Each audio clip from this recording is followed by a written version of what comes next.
Welcome to TWitWoW, the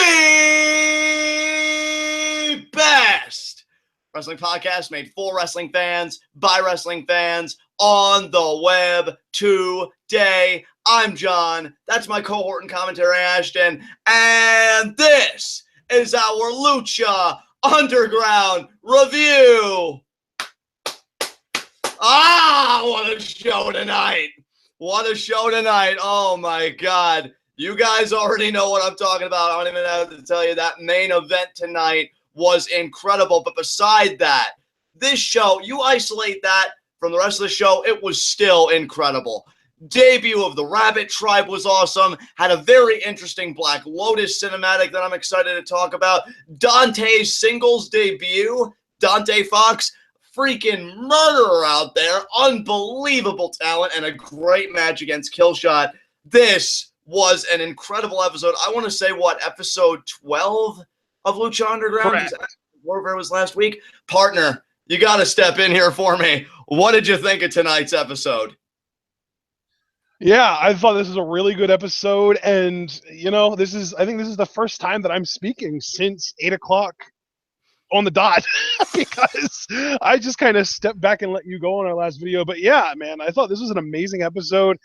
I might even say best episode of the season, but it's got some stiff competition because there have been some great episodes this season, including even just last week. Aztec Warfare was great, but yeah, really, there wasn't a weak segment on this entire show. That's how strong it was. Oh, it was incredible. All the boxes they needed to check because there was some pressure on this. Again, you think your Rabbit Tribe's debut was big because I really like the build-up they did for it.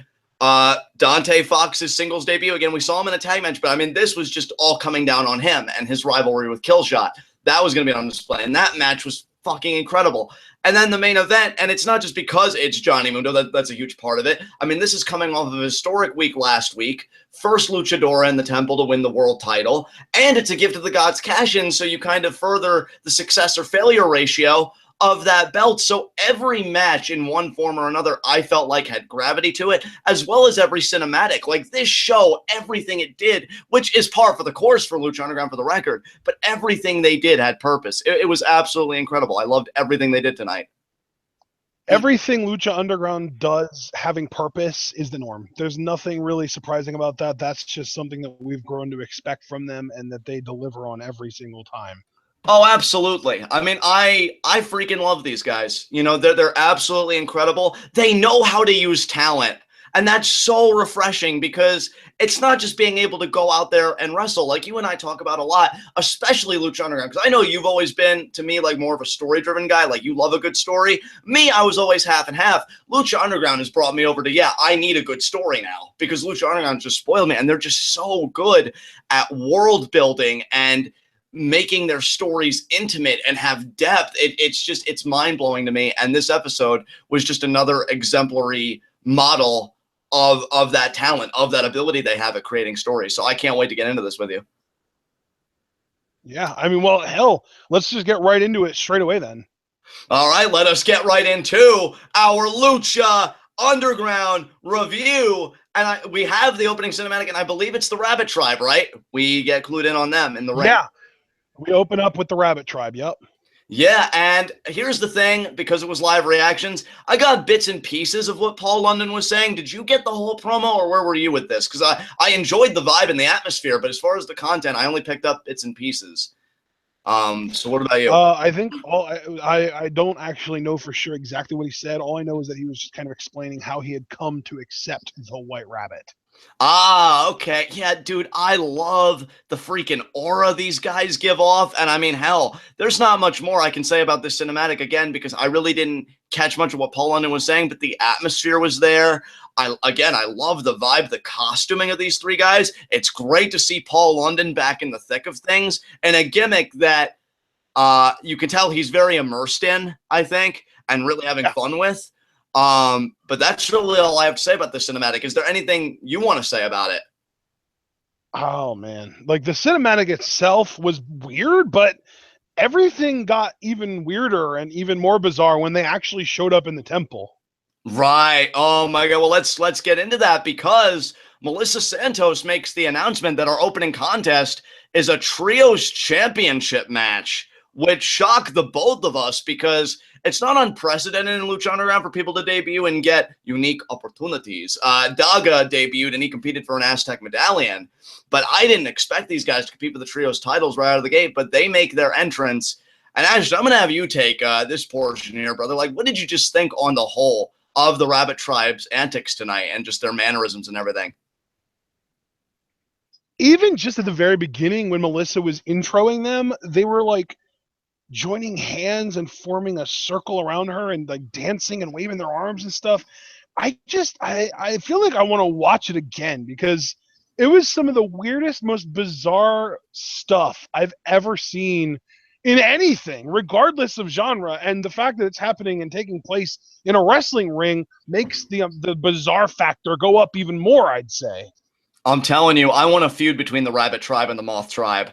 Get all that freak together in one place. That's not even fair. But who would be the third member of the Moth Tribe then, with Marty and Mariposa being the first? You're right. Yeah, they need a third one. Maybe Marty would convert somebody, get them in a cocoon, and then they come out as a moth or a butterfly or whatever. Oh man! You know, transform them. I mean, that would be some sick shit. But yeah, I mean, and it's funny because I even told Marty on Twitter, like, bro, you have some serious competition here, is more or less what I told him, and he told me challenge accepted. So I want to see Marty and whoever he can bring from the Moth Tribe interact with these weirdos, because doing Ring Around the Rosie with Melissa Santos, and she didn't seem as bothered by that as Marty, you know, sniffing her and getting all up in her business. Maybe because they weren't like invading her bubble. They were all around her, but they weren't like up in her space. Exactly. But yeah, those guys from the jump were great. And then we get to the actual match because the champions enter, you know, Drago, Aerostar, and Fenix.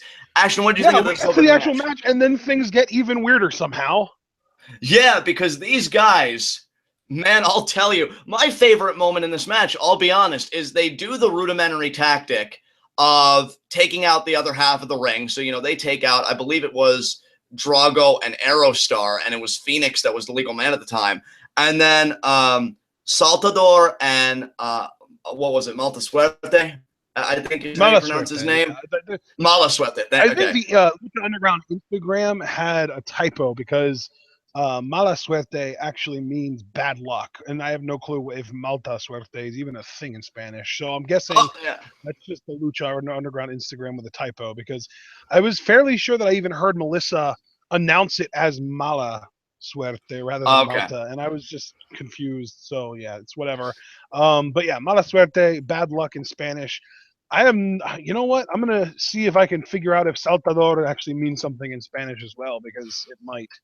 While you're doing that, I'm just going to continue my my thought process. They took over Phoenix's half of the ring, and they were pretending to like reach out for a tag, and they were laughing, and they were really enthused about it. Means jumper. Oh, nice! That's really cool. We've got Paul London, Jumper, and Bad Luck on this team. That's amazing. But yeah, I loved how they just psyched Fenix out. And yeah, it's just like they were just having a great time in there. So I'm telling you, you give these guys some cinematics, you know, where they're interacting with other luchadors and luchadoras, you give them more matches. I think these guys are going to grow on me, you know, like an infection. I mean, just be widespread. It's not going to take long for me to really regard these guys as like what I anticipate, you know, every Wednesday or every other Wednesday. I think they're gold already. What did you think of them on the whole, you know, seeing the match and everything? Yeah, this again though, like they're just so bizarre. Like the thing is, I really like all three of these guys, but they all have different things about them that make them so weird and bizarre. Like, first of all, let's just address the elephant in the room here. Paul London is straight up wearing a jockstrap outside of his pants. Yes. No sense at all, but it's still hilarious and disturbing in ways that I didn't even know imaginable. But then I don't know which one is which, so I'm not going to try and, you know, say which one is which. I'm just going to describe the way they look. The guy with the feather mohawk is like a bigger, heftier guy, but like I was saying, he kind of moves like Mr. Cisco. Like he kind of moves way better than you would expect for somebody his size. And there was like a joke spot in this match where he had the other two guys pulling, I think it was Drago, really far away from the turnbuckle and making it seem like he was going to do like the ultimate coast to coast, like diagonally. And then he just jumps down and does a running drop kick. The drop kick still looked great, but like apparently he's kind of more of like a Joker type. He's like a, he's kind of a goofball that still likes to do massive damage to his opponents. And then Checkerboard guy, like, he dances in the ring, like between offense. These three guys are just so wonderful and bizarre and strange. And I really, when you said Marty might be getting a run for his money, I really like whiffed it off like, oh, please, no one's gonna out bizarre Marty. But after actually seeing them, like, damn, Marty, you really do got some competition. I'm glad you agree with me on that. And by the way, side note, I love just the sheer bewilderment in your voice when talking about Checkerboard guy. Like that is amazing. I mean, like, can he even see through that? I don't know. I wondered if he could breathe through that thing. That seemed like some next level shit right there. I'm like, oh, damn. Have you ever held a sheet up to your face? Because you can breathe through that material if that's what it is. I mean, yeah, that is true. That is true. It's just like, yeah, I mean, dude, in all sincerity, like the bewilderment in your voice, that's the fucking gimmick, brother. Like, that's what these guys are right there. It's crazy to me. And they do continue the tradition, at least in a way, and we'll get to that later, of kind of losing on your debut, in that context. It was for Trios Championships. But another thing, though, I'm surprised the champions retained because we also had Kobra Moon show up and watch the action. Yep. But, after the Trios champions won, she pretty much told Drago, you are going to bow down to your queen. Now, I would just like to state for the record that from the first cinematic, I was bowing down to Kobra Moon, so I think I am safe from Pindar. I am not saying this to create distance. I am not a wuss. Okay, maybe a little. But Drago better fall in line if he wants to live, because, I mean, dude, Kobra Moon's you getting don't serious. even have to worry about that. You've got the world champion to hide behind now. Oh, we'll get to that. We'll get to that, partner. Believe you me.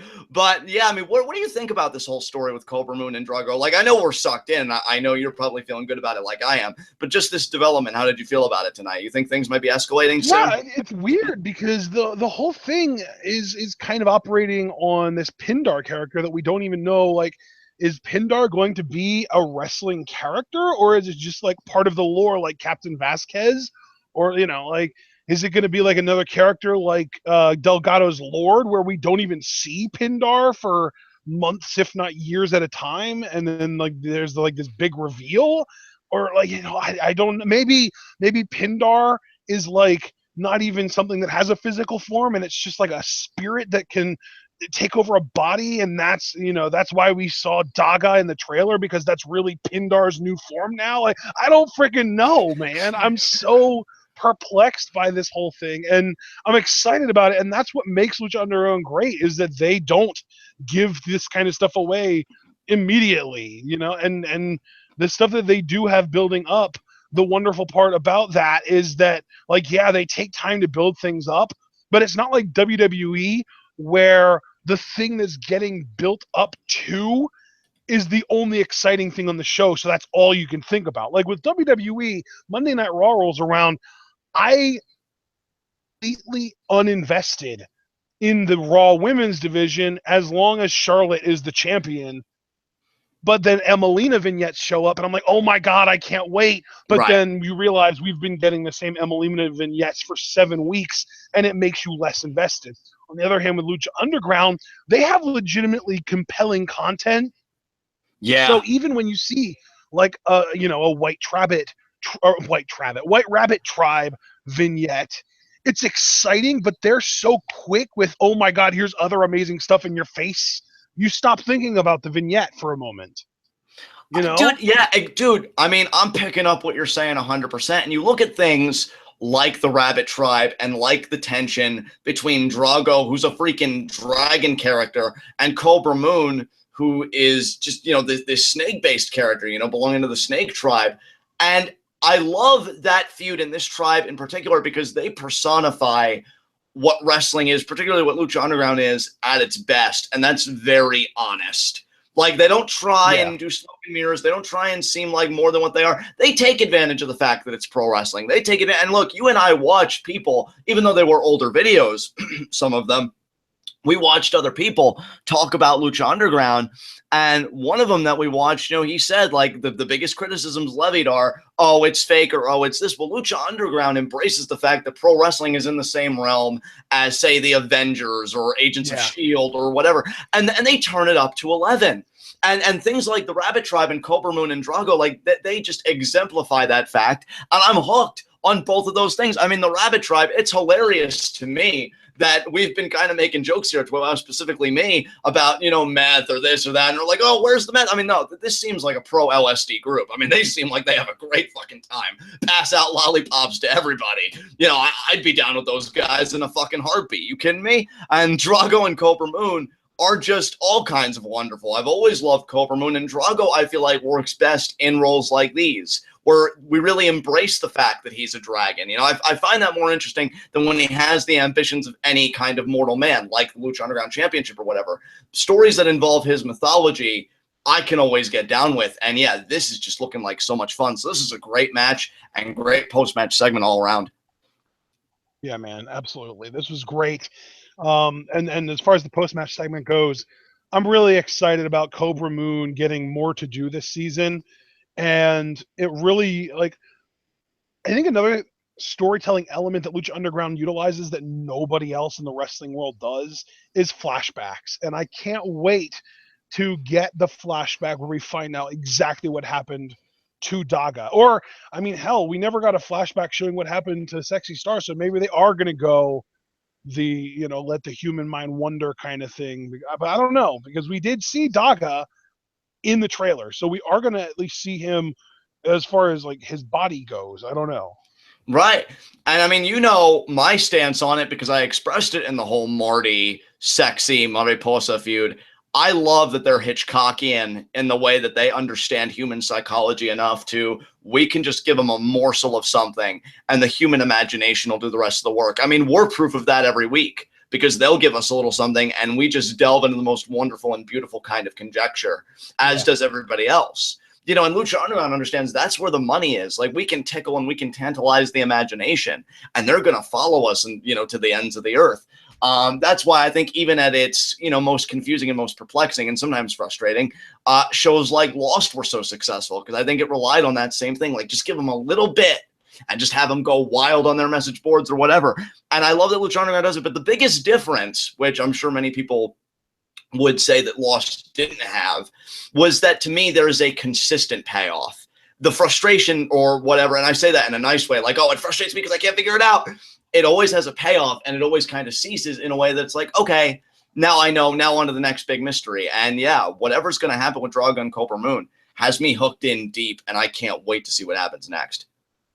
Yeah, man. I mean, it's interesting. Let's kind of detach from this story, though, and let's move on. Up next, we had a locker room scene where the Mack walked in on Sexy Star and was talking about how, man, that title should be around my waist. And then she looked at him like, how dare you? And he was just like, nah, I'm just playing. And they hugged, and then they did a secret handshake. And he said that he would be in her corner if she wanted him to, but she insisted that he doesn't be in her corner, and that she needs to prove that she wasn't a fluke and that she deserves the championship. Oh my God, I have so much to say about the main event. I thought I was done, but I guess I'm not. But yeah, this was a fun cinematic. You said it in live reactions. I agreed with you. I enjoy Sexy Star as a performer, and I really love this friendship.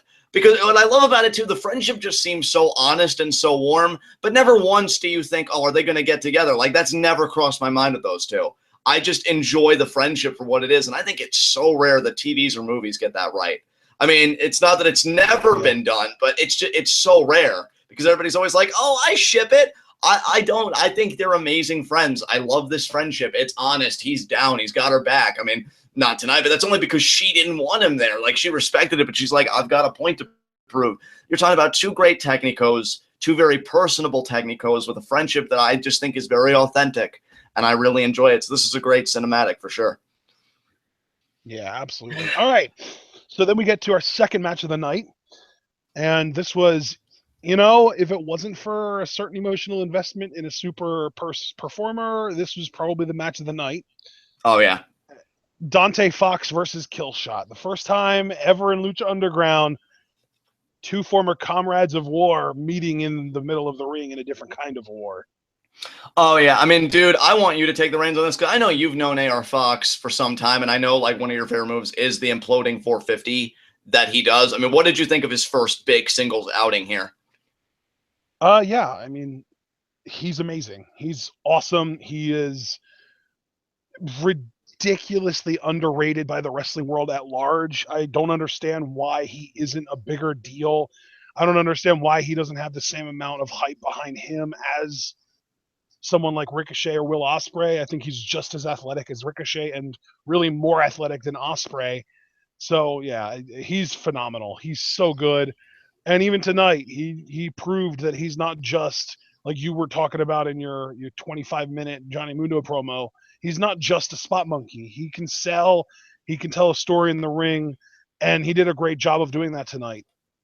Oh, dude, let me just echo your sentiments 1,000-fold. Dante Fox, AR Fox on the independent scene, incredible performer. And can I just say to Lucha Underground, I love how legitimate they make this guy right out of the gate.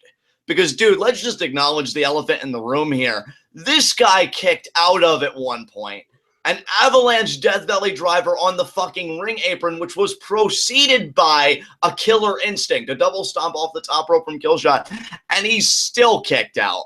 Yeah. And I loved what you said on live reactions. This is probably line of the night from you on live reactions for me as far as analysis goes.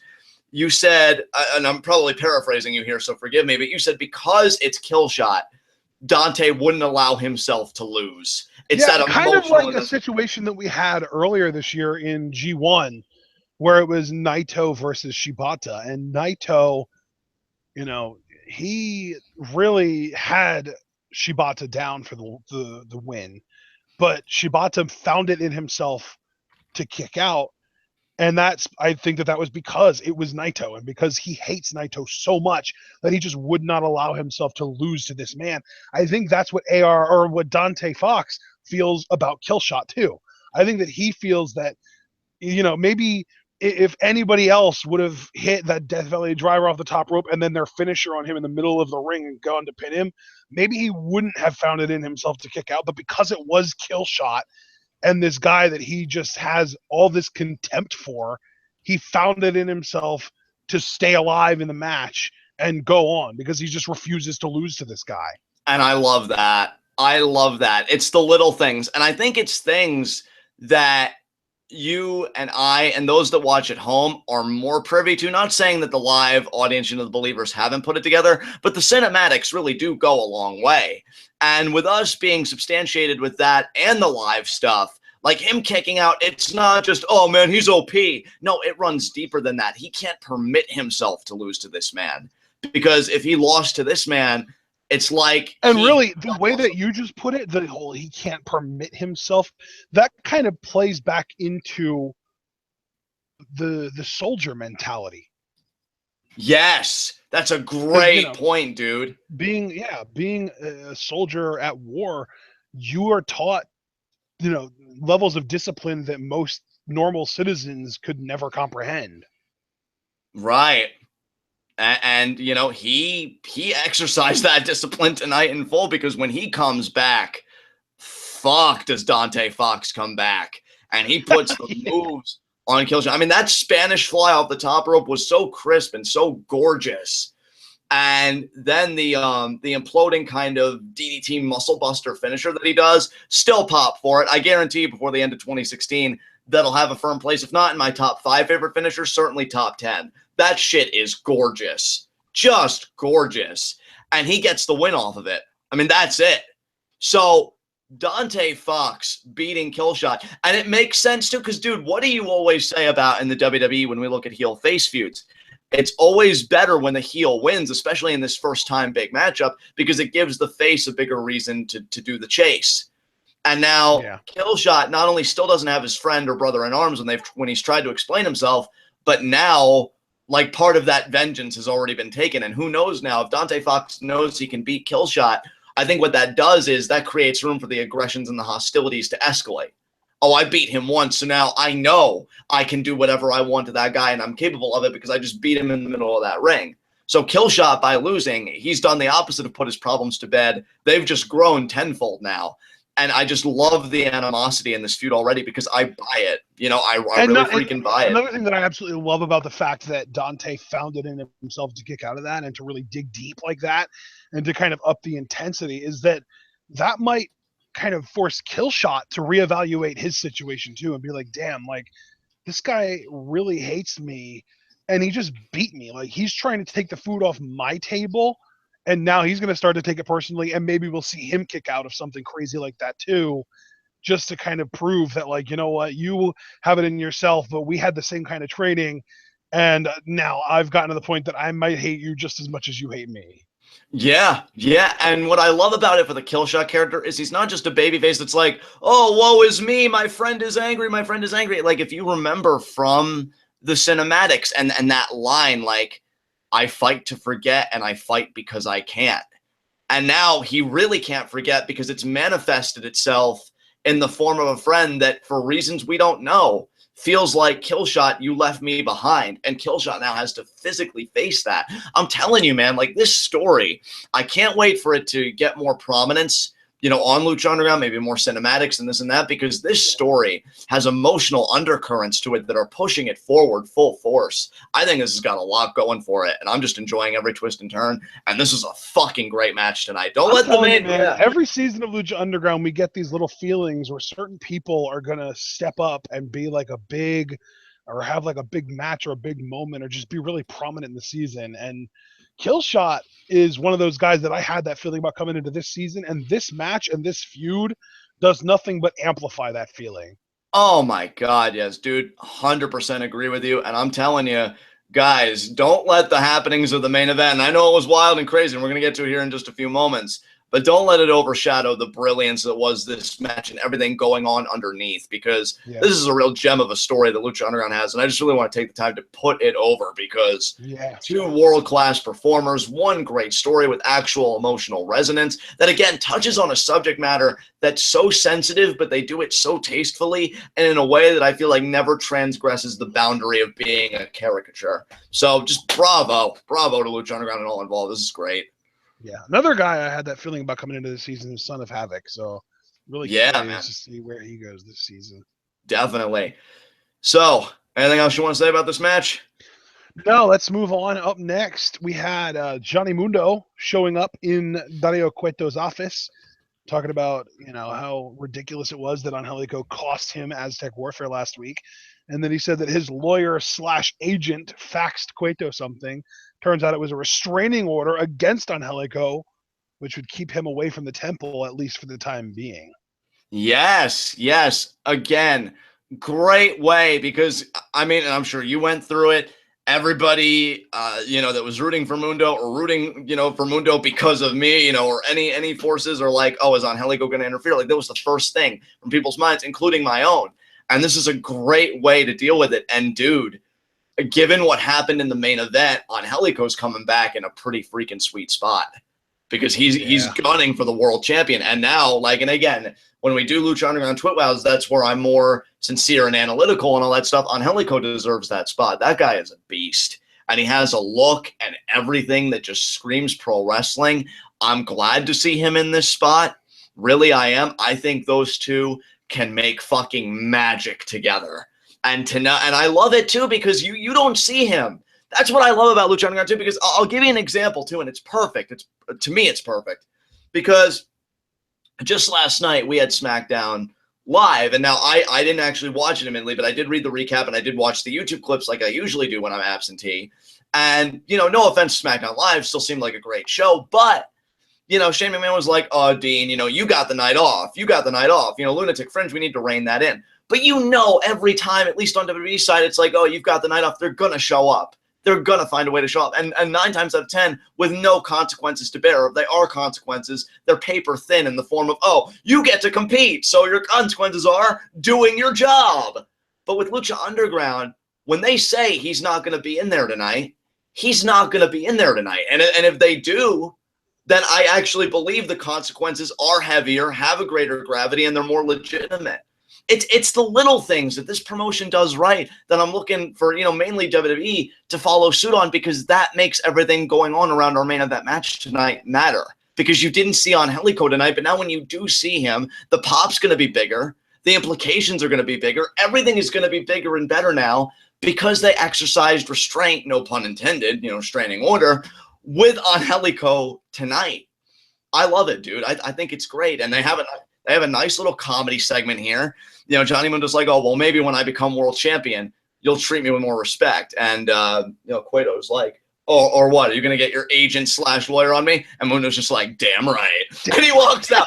Like, litigation makes me a badass. Oh, yeah. And he walks out. He's like, what a jerk. And Cueto's like, what was that? And I'm like, oh, fuck. Tell me he heard that. And now it's going to be like a Boyle Heights barbed wire fucking street fight shit. And Mundo's like, what? Oh, I thought you said no, Worldwide Underground banned from ringside. Exactly. Like, I was like, what is he gonna? You just had to do it, Johnny. I've been waiting for this for so long. We're right at the finish and then line. Mundo comes back with, what? Did you say something? What? And then Mundo leaves, and then Cueto's just like, what a prick. And that's really how that cinematic ends. It's great. And you know what? I'm sure Mundo walking out heard it, but he was just thinking, damn right. Yet again. Yeah, dude, I just got to say, too, as a quick aside, and I'm probably going to have a lot of these in the main event, too, be forewarned, but I love the interactions between heel Mundo and Cueto. Like, this and so you punch me in the face. Who cares? I look great in sunglasses. Like, they're magic together. I think there's a real chemistry when and then there was the one in season 1, too, where he was just like, no, you won't be fight. I'm hoping that you will be fighting as the Lucha Underground champion at Ultima Lucha. Like, yeah. Oh God, you're right. They're amazing together. They have great chemistry on screen. And speaking of chemistry on screen, do you have anything else you want to? Well, actually, no. We're not even. We got to get to something else after the cinematic. I thought it was main event time, but it wasn't. So, do you have anything else to say about this cinematic, though? One segment away, but no, I'm good with this segment, and we can move on to the penultimate segment of the night. Dario Cueto walking into his office back again. Black Lotus sitting in his chair talking about how she and the Black Lotus triad, who you and I and a lot of the hardcore Lucha Underground and or Stardom fans know, comprised of Io Shirai, Mayu Iwatani, and Kairi Hojo, want to face Pentagon Dark. All 4 of them want Pentagon. And Cueto says, you know what? I'm going to give you what you want. The 4 of you are facing Pentagon next week in a gauntlet match, and it doesn't matter if he wins or loses, he is facing all 4 of you. I love it. Every single one of them is going to get a piece of Pentagon. I mean, dude, you pop for these guys. I think you actually, weren't these guys the #1 highlight for you in Aztec Warfare last week? Oh my God, yes. Absolutely. So what did you think about this? Dude, I love this so much. I can't wait for next week. I hope they stick around past just the one gauntlet match, but still, just the fact that, like even just last week, Kairi Hojo doing the freaking Mexican destroyer on Pentagon. How many matches has he won with that very move? Right. And now next week we're going to get a one-on-one match between Pentagon and all 4 of these women consecutively. Yeah, dude, I love it. These women are badass. Just when they came in, do we want to make predictions to see which one of the 4 he's gonna, or which ones of the 4 I should say, he's gonna beat or lose to? Okay, let's go down the list. Okay, let's start with the sort of leader, I guess, de facto leader, Black Lotus herself. I think he's going to lose to her. I think he almost has to lose to her in my mind, just so that she remains strong as the leader. Yeah, I'm going to say lose on that one. Okay. I think he's going to win that one. Oh, okay. That is because I feel like she is going to be around longer than the other 3 girls. So if she continues to have beef to pick with him, she can, they can extend that. You know what I'm saying? Yeah, absolutely. Yeah, I get what you're saying, dude. Okay. Mayu Iwatani. You know what? I'm gonna say he beats her. That's gonna be one where I do think he's gonna win. Yeah, I agree with that. I think he's gonna beat Mayu as well. Okay. Io Shirai was the first one to deliver a Hurricane Rana to him last week. You know what? I'm gonna say, because if she comes in later, she might actually win. So I'll put her in the win column. I think she's gonna win as well. And Kairi Hojo. I definitely think she's gonna win. Yeah, definitely. That fucking elbow drop though, like. She's Man, wonderful. Yeah. don't care how dark you are, Pentagon. That elbow drop will penetrate the darkness. God damn. So Do we yeah. think? Do we want to try and figure out the order too? Because I was thinking that he would end up facing Black Lotus first, not last. See, and I did think he was gonna face her last because, but then again, it's Lucha Yeah, Underground, and they would do things Paul, differently. Paul in chat, PW Gregory in chat is saying that they're going to face last as well. But I feel like she's going to want to get her hands on him. You know? And that's a great point, Ashton. She might have a sense of urgency, like, no, I want to rip his goddamn head off. In which case, yeah, first And or might be throw out either way. and or thrown out. I mean, look, I'm a guy like Dario Cueto. I love my violence, and diversification never hurt anybody. So head, throat, it's just all gonna fly everywhere in the end anyway. So yeah, Off, I mean, first, out, either way, whatever works. exactly. See, you get it. You get it. I mean, yeah, I totally agree with you, man. I'm just excited for the gauntlet, too, especially this style of gauntlet. He's going to go through everybody regardless of outcome. Like, Yeah. I don't care. He could lose 3 times leading up to the last person, and he's still got to face the last person. Everybody is going to get their pound of flesh. Bet you wish you didn't turn on Vampiro now, huh, you sick bastard? This is what happens, see? Like, holy fucking shit. Oh, man. So that's happening next week. That's the only match that we know of for next week, although we might get a rematch of our main event tonight. Oh, yeah. Oh, you know, I gotta say, the result of the main event tonight might be the best thing to ever happen to TWitWoW. I know it's the best thing to happen to you. That's not a question, but it might be the best thing to ever happen to TWitWoW because now every single championship match in Lucha Underground, you're gonna be on the edge of your damn seat. Oh my God, you fucking know it. I mean, hell, we're talking about it, right? Let's talk about it. Let's This get main into event. it. Next time up is the third match of the night, the main event of the evening. Sexy Star versus Johnny Mundo for the Lucha Underground Championship. This was so perfect for so many reasons, and I'll tell you why. First and foremost, I'm going to kind of work out of order a little bit.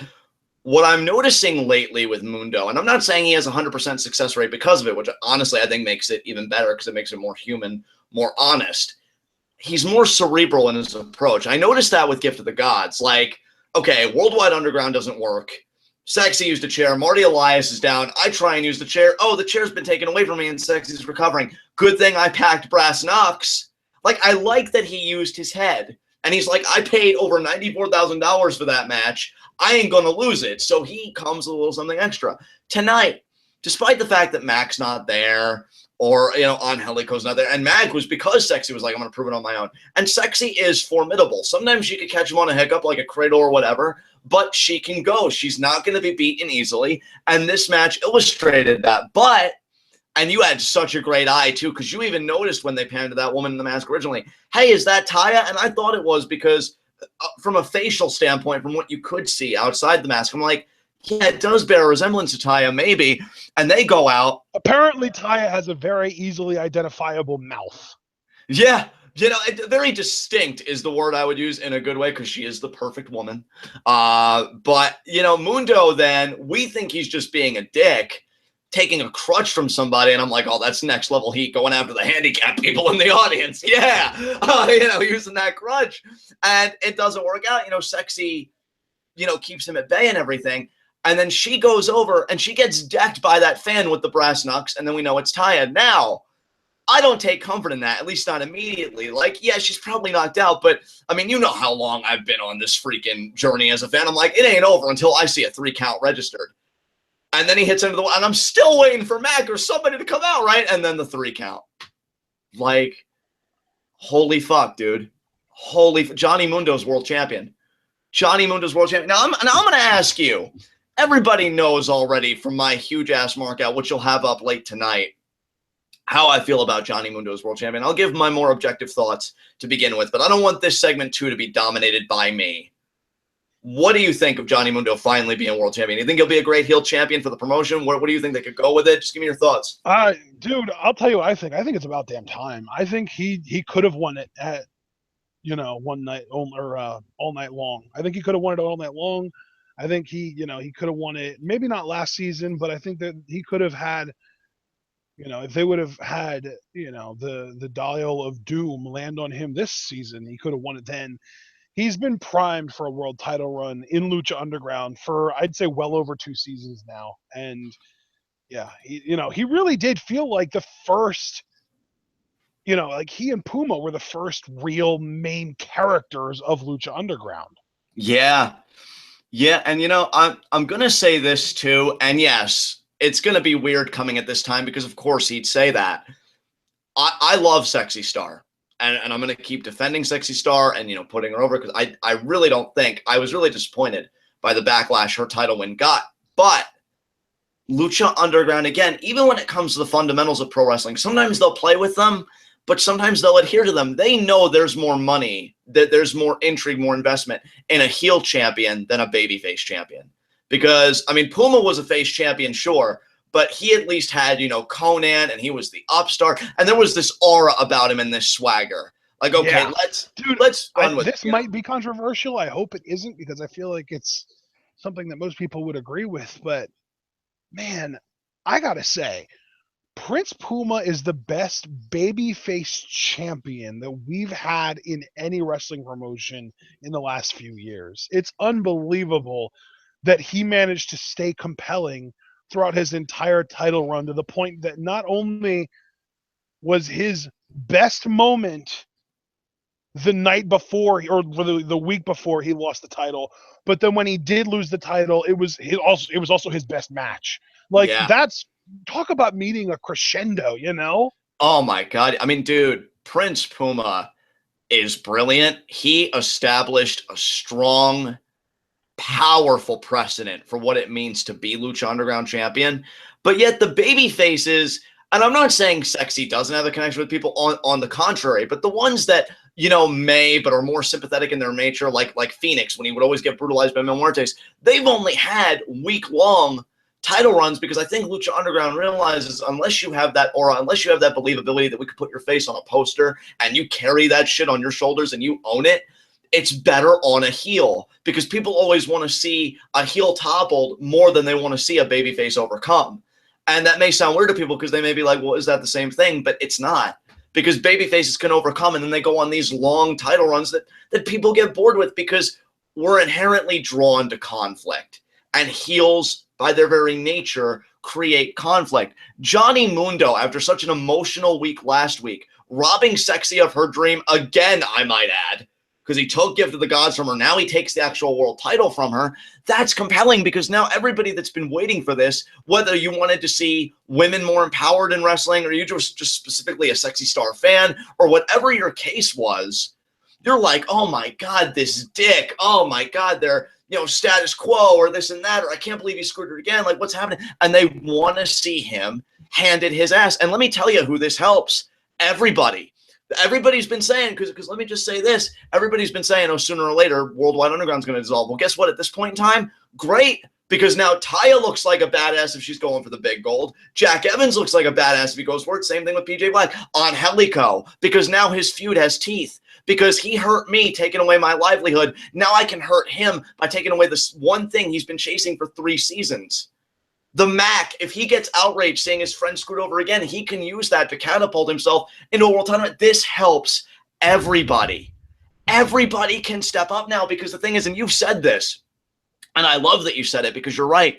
Johnny Mundo is insanely talented, but how does he win his matches? Shenanigans. Taya, Jack Evans, Brass Knucks, this one, that one, that one, that one. He's a heel that I think is so easy to hate because you just want to look at him and shake him and say, you have all the ability to win on your own, yet you don't use it, and yet you claim to be the best anyway. And to me, those are the best kinds of heels. The ones that have backed up against a wall could back it up, but they just feel like they're owed it, so why not just put in the least amount of effort?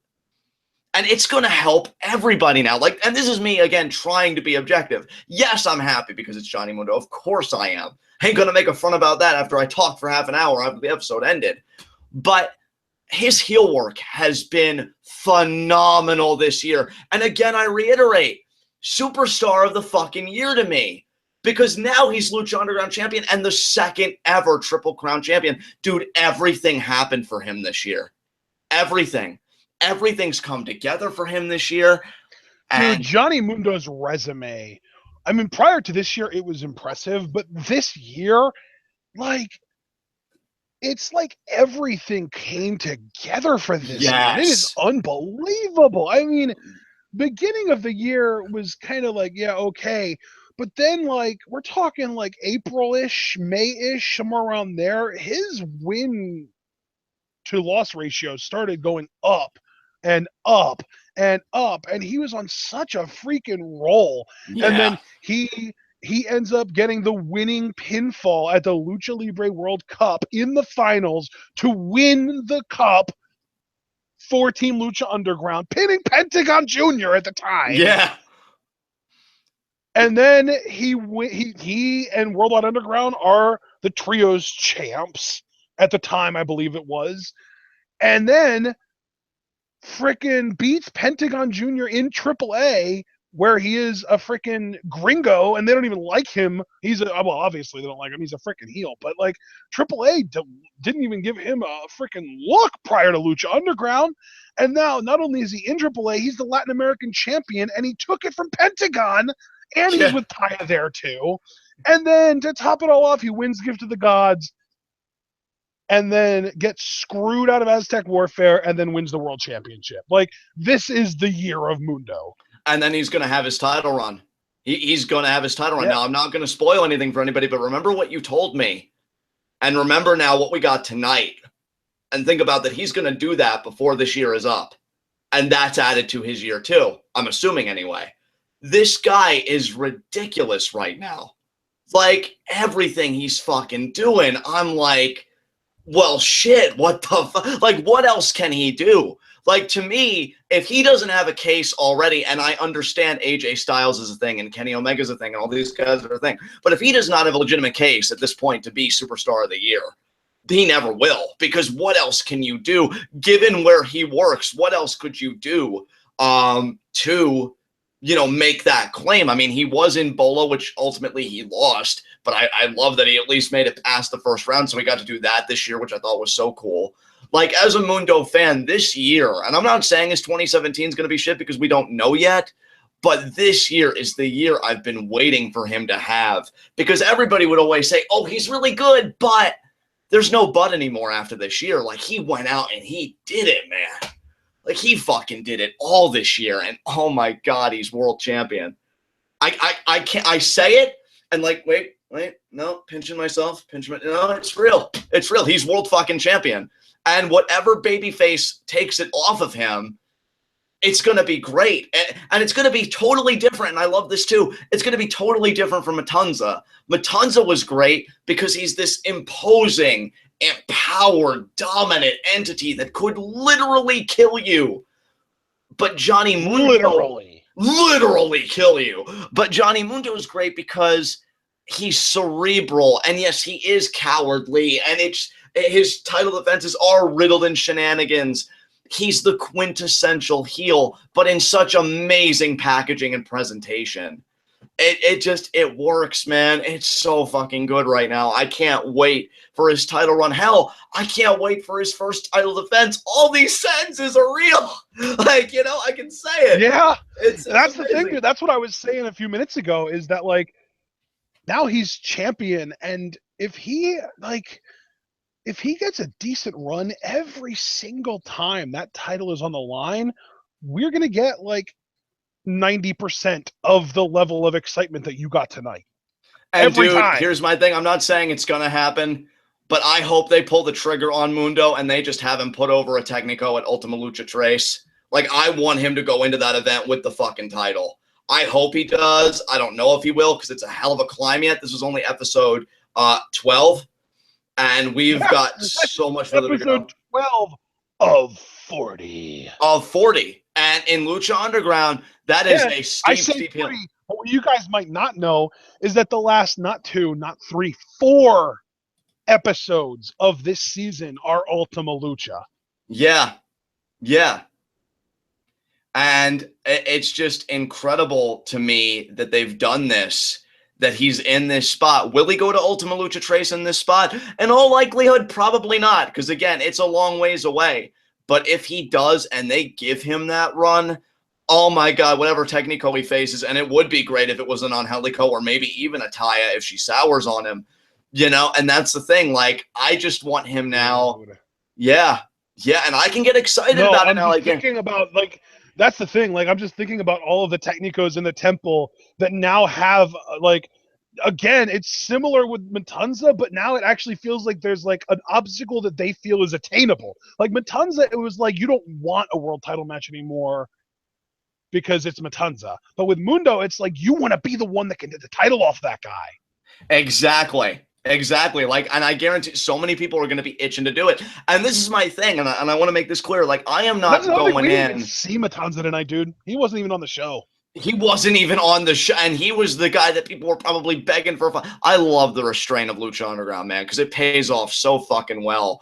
But, like, that's the thing. I am not, mainly because I'm not a freaking kid anymore, you know, and I can see things for as they are. I don't have my heads in the clouds like, he's never losing that title. Mundo for champion forever, though. I mean, I would cast my ballot for yes for that question. I really am looking forward to who he can make, who he can elevate as world champion, because he's already been doing it without a title. Now that he is champion and they add that to his character, like, holy fuck. I mean, you think about, I mean, we were kind of listing off the people that might show up, and that's the thing. There were shenanigans in the match, but it was literally only one person. It wasn't like this huge, ridiculous interference fest that you and I were both expecting. There was no ref bump. That's like, that's like the signature of Johnny Mundo and Worldwide Underground these days, is knocking the ref out and taking advantage of the situation. I mean, dude, I had my heart in my goddamn throat. I had my war paint on. I'm like, okay, shit's about to get crazy. Everybody gonna die. You know, but we're gonna survive, and it was. They had a plan the whole time. Taya was in the crowd with a mask on. Taya, the fucking difference maker, and I wonder if when she got my tweet and she replied to it, if she was just trying to, like, you know, like, force the grin on her face, because I even said, like, thank you for everything you've done, and how funny that I would thank her on that night with that particular kind of thanks, and that's the fucking finish. Are you kidding me? Like, and I'm telling you now, dude. And that's the thing too, is it was even, they even had a throwback to the Gift of the Gods match. Johnny Mundo won that with Brass Knucks. He didn't have Brass Knucks tonight, but he didn't need him because he had a Brass Knucks user tonight in Taya. She was the one with the Brass Knucks on, and she clocked Sexy Star, using Sexy Star's compassion as weakness and exploiting that.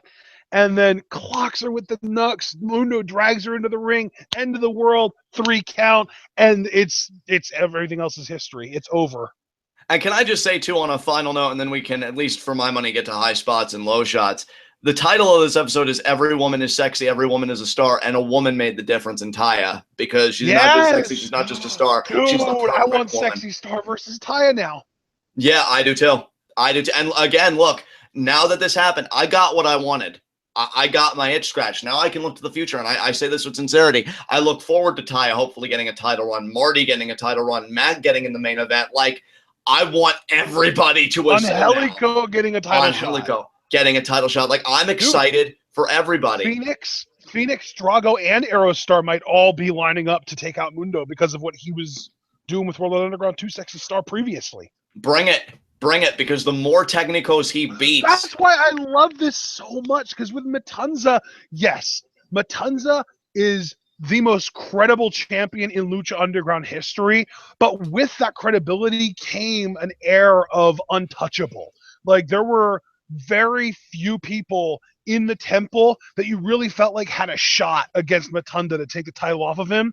But now, I mean, I could even buy Sexy Star beating Mundo for the title back in the rematch. Like, it's anyone's game. There is nobody in the temple who the world championship feels out of reach for right now. And with Matanza having the title from episode 9 of season 2 all the way up to episode 11 of season 3, that entire span, there were less than like 8 people in the entire temple that you could really believe beating him. But now, like, the entire universe is open. You could even go as far as to say El Mundo has opened up for the rest of the Lucha Underground roster. I love it. I can't really do any better than that, because you actually tied it into his whole last name and everything else. But yeah, I mean, everything is up for grabs now. And that's when pro wrestling's at its best, especially when a heel is the one dictating whether or not you can grab it, whether or not you can take it. This is great. this is fucking great. And again, Yeah. my superstar of the year. What a year he's had. And it's not even over yet because now we have a little bit of the title. To be able to lock that in, not only a month before the end of the year, but knowing who it's for. Yeah, and dude, like, and you and I talked about it. It's not even a point of contention. It's not even like, oh, John, that's just because you're biased. No, like, if you weren't a half of this podcast, my superstar of the year would be Johnny Mundo, but it's yours now, and I'm going to probably end up picking AJ Styles, and I'm fine with that. But yeah. I know in my heart that I have the inferior reward handed out to you. Second ever Triple Crown champion. Holy fucking shit. Yeah. Oh my God. And dude, I don't know if we're going to see it, but there's one more thing I want to say, and then I really do like want to get on unless there's anything else you'd want to say. Two high spots, low shots.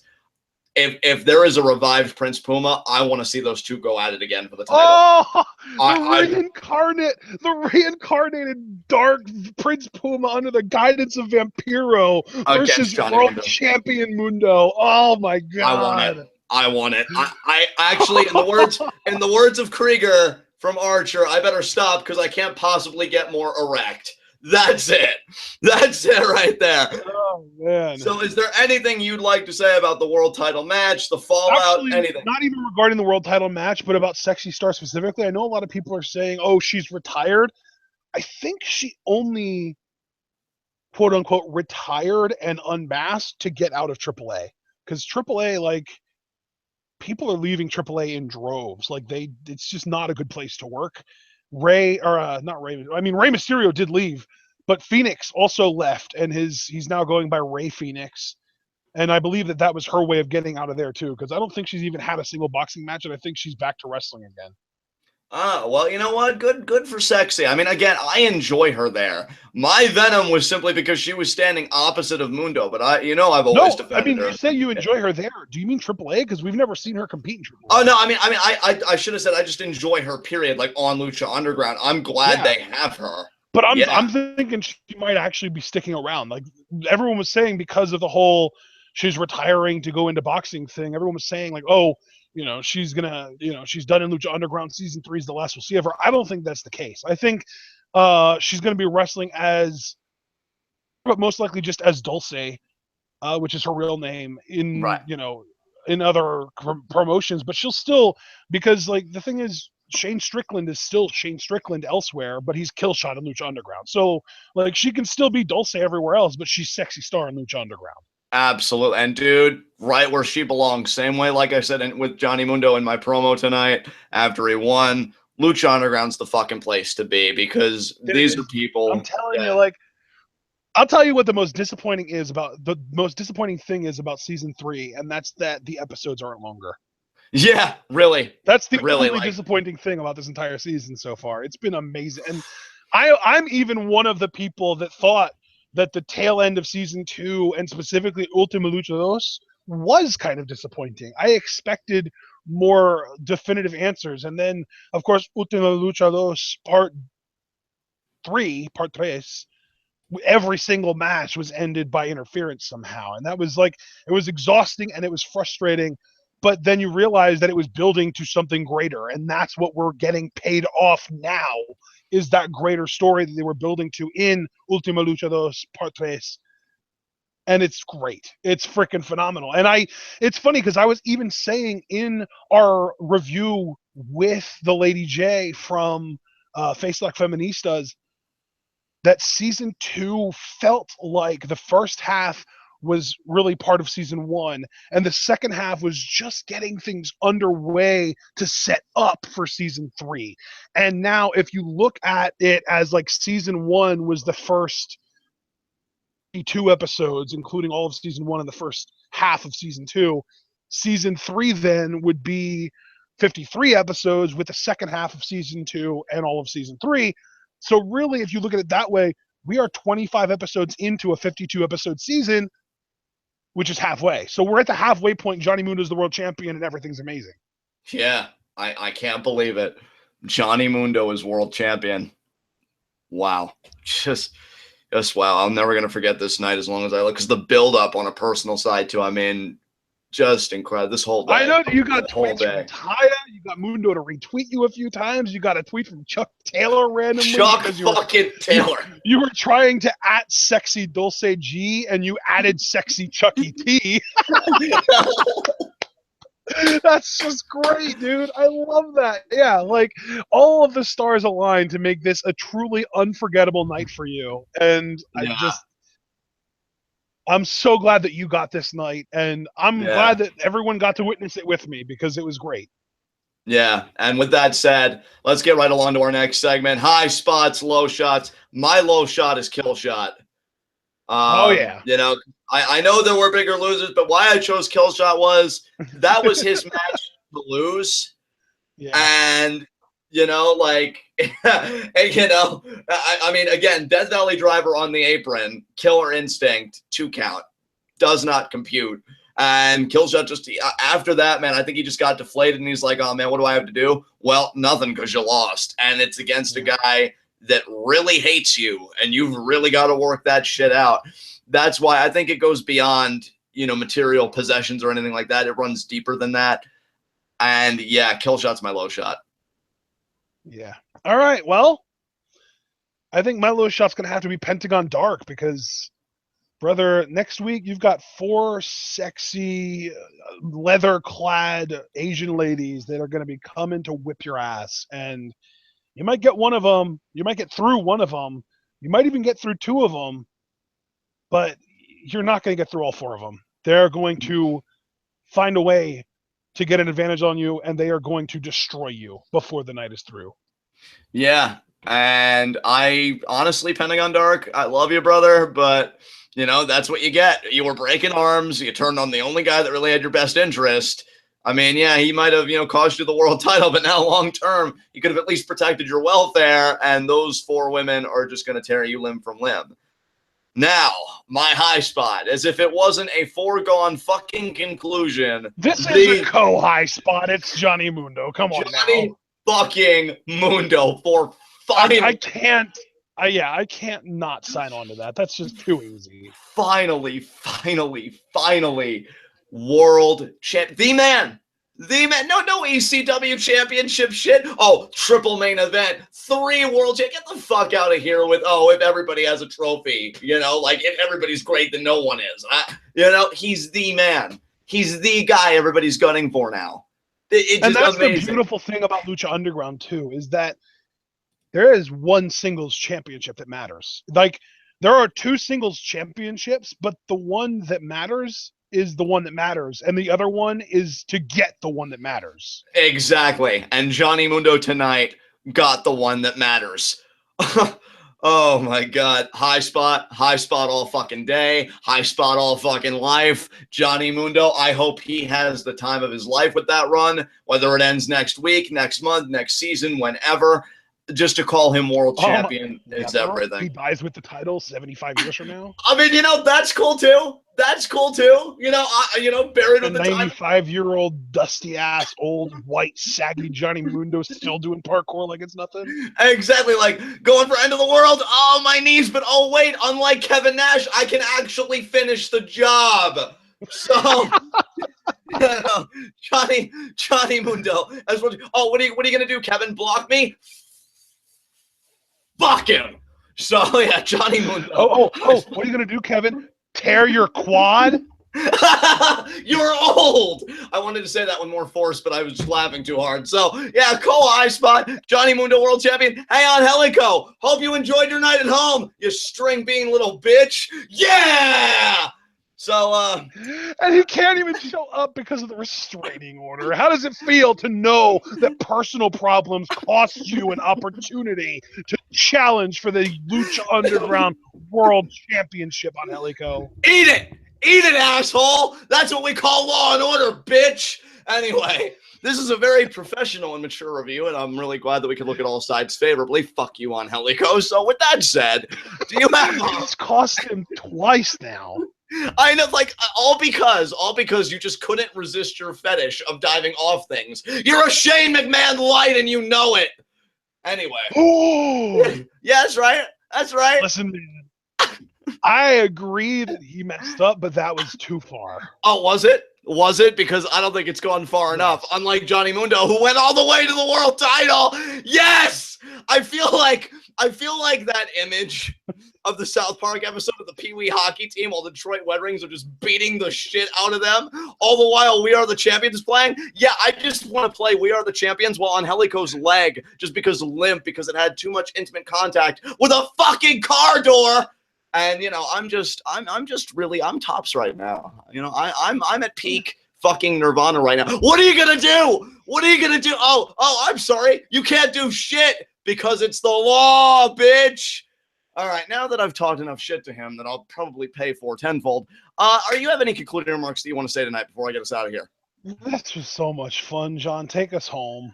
All right, I will take us home all the way to fucking Slamtown, where Sexy Star now has a residency. God, I love being a dick. But with that said, this has been Lucha Underground. This has been TWitWoW, the best. You know it. As a podcast made for wrestling fans, by wrestling fans, on the web today. I'm John. That's my cohort and commentary, Ashton. Guys, be sure to comment, subscribe, and like the video. YouTube's algorithm has it. The more likes a video gets, the more likely it is to be the top search result for Lucha Underground reviews. Now, when you're the best at what you do, the top is the only place that you belong because we're the cream of the crop. Oh, yeah. So be sure to give a like on your way out. Now, guys, you already know all the stuff to check out because of the brilliant backgrounds that my cohort and commentary makes. However, I am going to plug 3 things. First and foremost, our new t-shirt, Because He's a Father, damn it! Volume 2.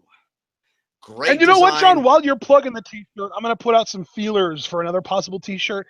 If I would make a t-shirt that was really simple, that was in the design of the WWE I'm a Paul Heyman guy t-shirts, but it just said I'm a TWitWoW guy or I'm a TWitWoW girl, would you guys be compelled to pay $24.99 for that? All right, yeah, putting some feelers out there. Let us know. The Because He's a Father, damn it, Volume 2, great design. Parent, Owens' parent. Because He's a Father, and then it really big on the back, which is also a nod to Chris Jericho. And it's in the color scheme of Owens' latest shirt. And we got there first. Suck it, WWE. But yeah, definitely, guys, go check that shirt out. I think it is miles above our first Because He's a Father, damn it t-shirt. Go check that shirt out. Now, guys, second thing I want to plug, the Patreon. We do Patreon requested reviews, live reactions, or if you want both, we've got a premium package offer. Go on our Patreon, look at the pay scale. And if you also want kind of an idea of what exactly you could get with a generous donation, we've done a Patreon review once before, Survivor Series 2002, which was requested by a very generous donor that we greatly appreciate. So go and check out that review just to get a feel of what you can ask for. And yeah, just go on our Patreon, look at the price points, really, rummage through your mind. What show do I want these guys to review, react to, or both? And get at us. We'd love to do it. Q&A. Now, the window is close to closing, people. We do 2 days. 2 days. Yeah, my partner said it. We do Q&As the last Friday of every month. So be sure, it's going to be this Friday coming up, which should be the 25th. And so 2 days you've got to submit questions. It can be, you can submit them through YouTube, Twitter, Facebook. If you do visit the Facebook page, by the way, be sure to leave a like, give some interaction on there. But Facebook's another medium you could use. You get up to 5 questions. Does not mean you have to use all 5, but you have 5 at your disposal, and you can divvy them up any which way. So it could be all 5 to me, none to Ashton, all 5 for both, all 5 for Ashton, none for me. However you want to break it down, that's your prerogative. So guys, be sure to get questions for Q&A. And we will see you again for our NXT review, where I really don't care what's going on because nothing's topping that tonight. Now, normally I would say tune in and peace out, but I'm not going to say that tonight. And I meant to say this on live reactions because there is no peace tonight because we're partying our fucking asses off all night long. But you can sit back, relax, and stay tuned while we give the best coverage of Lucha Underground and watch our new glorious World Heavyweight Champion, Johnny Mundo, take everyone else out. Peace.